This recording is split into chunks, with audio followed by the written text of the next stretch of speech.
Ek het Dinsdag begin met hierdie week van inspireer om te sê, ons is besig om nou weer oor te gaan van winter na lente.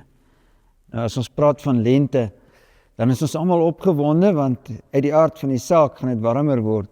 Maar een ding wat gebeur in die lente is dat daar's nuwe lewe in die skepping, in die plante groei.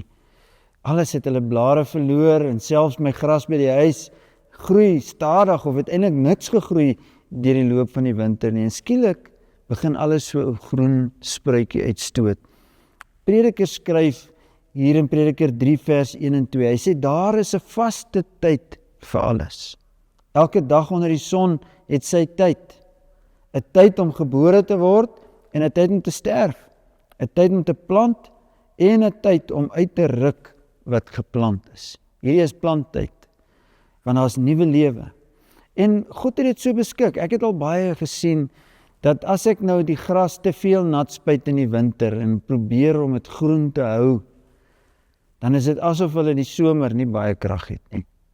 Maar as ek my gras los in die winter en toelaat dat hulle rus, dan is dit asof wanneer die eerste reën kom en as kunsmis gegooi, dat daar net nuwe lewe is. En nou dink ons aan verandering, die winde van verandering. Ons skop dikwels teen verandering.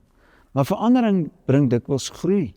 Ons gaan nooit kan groei en 'n nuwe fase van lewe ingaan as ons nie die verandering toelaat nie. So mag jy net, dalk is daar verandering in jou lewe wat moet plaasvind, maar jy is bang daarvoor. Laat dit toe en laat toe dat die Here jou help verander, sodat jy kan groei, geestelik, maar ook fisies, maar ook emosioneel.